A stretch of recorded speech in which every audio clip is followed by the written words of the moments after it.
After the end of World War II, the world was split into two, East and West. This marked the beginning of the era called the Cold War.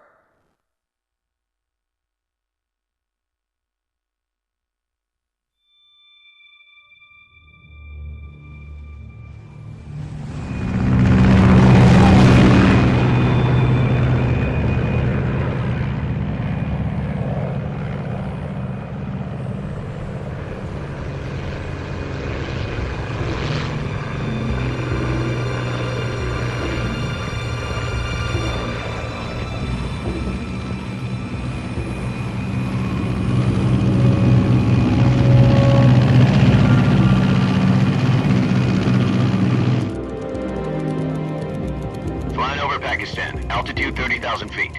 Approaching Soviet airspace. 20 minutes to drop off. Commencing internal depressurization. Equipment check. Arm main parachute. All right. You ready to go? Drop zone still showing a high pressure mass. Cav okay. Good. We've got high visibility.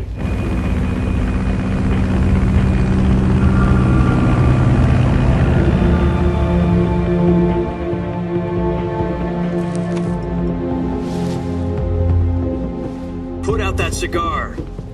Connecting oxygen hose to interior connector. Put on your mask.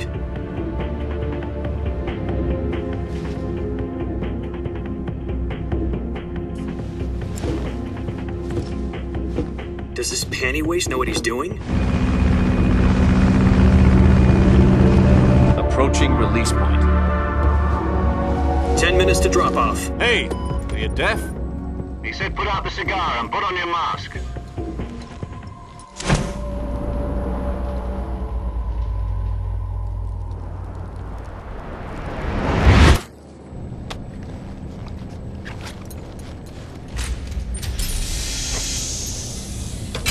Depressurization complete.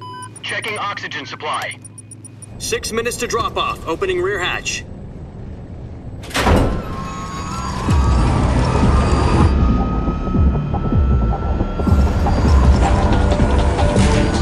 Sunrise.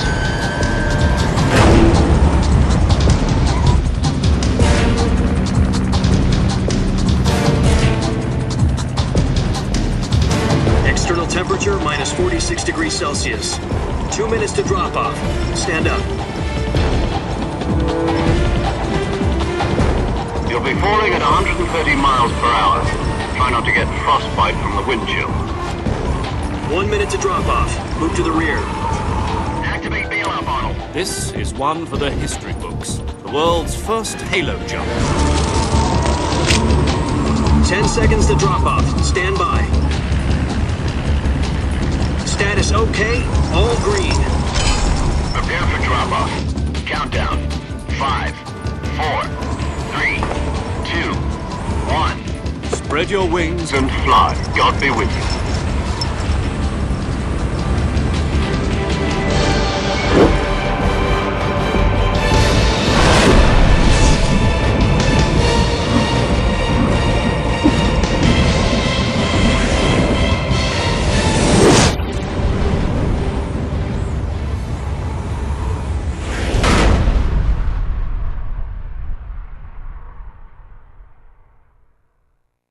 Jack, I've got some important news.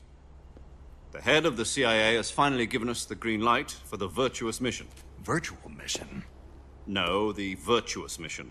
The future of our Fox unit depends on it. If it succeeds, we'll be officially organized into a unit. Virtuous mission? Sounds like some kind of initiation ritual. You know, don't get cocky. This isn't a training op. Right. So what exactly is this wonderful mission? Well, about 2 years ago, a certain Soviet scientist requested asylum in the West through one of our moles. His name is Nikolai Stepanovich Sokolov.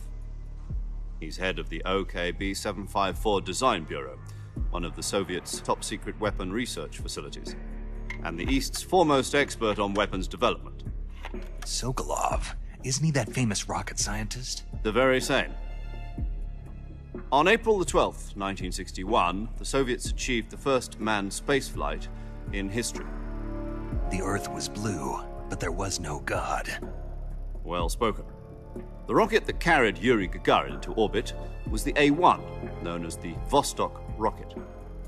Sokolov is said to be the man most responsible for the multi-engine cluster used in that rocket. After Gagarin's flight, Sokolov left rocket development to become the head of the newly established Design Bureau. From a lowly technician to head of a design bureau, that's quite a success story, so why do you want to defect? It seems he'd become afraid of his own creations. Afraid? Call it a crisis of conscience. And for that, he left his country and his family behind and went over the fence? Not exactly. One of his conditions was that his family was also to be taken safely to the west. We used a mole to get the family out first and succeeded in sneaking Sokolov over the Berlin Wall shortly afterwards. I was the one who conducted the operation. The security on the eastern side was still full of holes back then. Then what? We got Sokolov over in one piece, but the whole ordeal had left him exhausted, and we checked him into a hospital in West Berlin. It took him 2 weeks and more than 600 miles to get from the research facility in the Soviet Union to Berlin. He was in no condition to say anything coherent. And it was only a week later that we had something much bigger on our hands. The Cuban Missile Crisis. October the 16th, 1962, President Kennedy received word that the Soviets were in the process of deploying intermediate-range ballistic missiles in Cuba. The president demanded that the Soviets dismantle and remove the missiles. At the same time, he announced a naval blockade to prevent further missile shipments from reaching Cuba. But the Soviets didn't back down, instead placing their armed forces on secondary alert. Soviet transport ships carrying missiles continued on course towards Cuba. US and Soviet forces went on alert for an all-out nuclear war. Frantic negotiations were conducted through the UN's Emergency Security Council and unofficial channels to end the hair-trigger standoff. Finally, on October the 28th, the Soviet Union agreed to remove its missiles from Cuba, and so the world avoided a nuclear holocaust. But in order to get the Soviets to pull their missiles out, we had to make a deal. You mean the one where the US agreed to remove its IRBMs from Turkey? No. The Jupiter IRBMs deployed in Turkey were obsolete, and we were going to get rid of them anyway. They had no strategic value whatsoever to either the US or the Russians. The Turkey deal was a ruse, a cover story that was fed to the other intelligence agencies around the world. So what did the Russians really want? Sokolov. They wanted us to return Sokolov. You mean the Soviets pulled out of Cuba just to get their hands on Sokolov? That's right. What the hell was he working on? At the time, we had no idea. We were running out of time. It was either give up Sokolov or risk full-scale nuclear war. In the end, we had no choice. President Kennedy gave in to Khrushchev's demand. The next day, I got Sokolov out of the hospital, handing him over to agents on the eastern side. Sokolov kept on screaming, "Save me," until he disappeared from my sight. Then a month ago, we received some new information from one of our moles. About Sokolov? Yes. He was taken back to the research facility and forced to continue working on the weapon in question under KGB supervision. What's more, it's on the verge of completion. So what kind of weapon is it? Something to do with space rockets? No, missiles. Same technology. I guess you're right. We don't know the details, but it appears to be a new kind of nuclear device. For half a year now, the Soviets have been conducting frequent nuclear tests at Semipalatinsk. Something to do with the weapon, I assume. We're talking about a secret weapon so big that Khrushchev was ready to pull out of Cuba to get it back. Is Sokolov still in the facility? No. According to our intelligence, he's in Selinoyarsk, a place in the mountains about 3 miles to the west that's known as the Virgin Cliffs. The Virgin Cliffs. Nice name for a virtuous mission. They moved him there just recently. Why? Apparently, they're conducting a field test of the weapon, but it's our best chance to get him back. This mission would never have been possible if he was still in the research facility. This is our last chance. Sokolov must have known that too when he contacted us.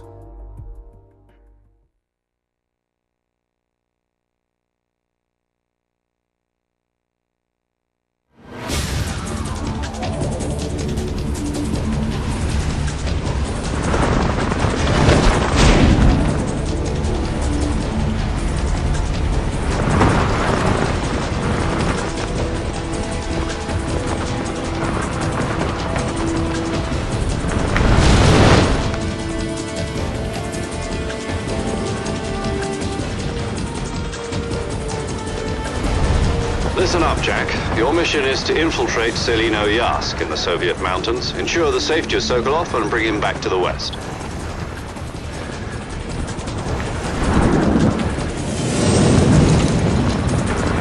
If we don't get Sokolov back before that weapon is complete, we'll be facing a major crisis. The clock is ticking.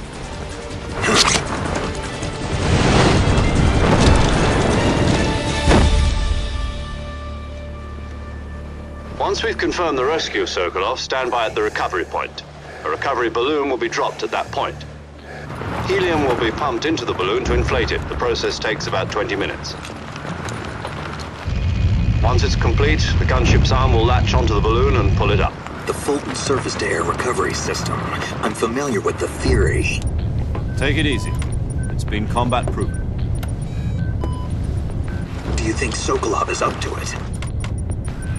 The shock will be less than during a parachute jump, and the arm can handle up to 500 pounds. So you're planning on going over the border in a single combat Talon? She's equipped with two 6-barrel 20mm Vulcan cannons, as well as two 40mm machine guns. Sounds like she could hold her own against a battalion of tanks. Even with the fuel in the reserve tank, we're facing a 4-hour time limit. If all goes well, it shouldn't take more than a few hours. Home in time for dinner. But if anything goes wrong, you'll be eating dinner, breakfast, and all the rest of your meals in the jungle.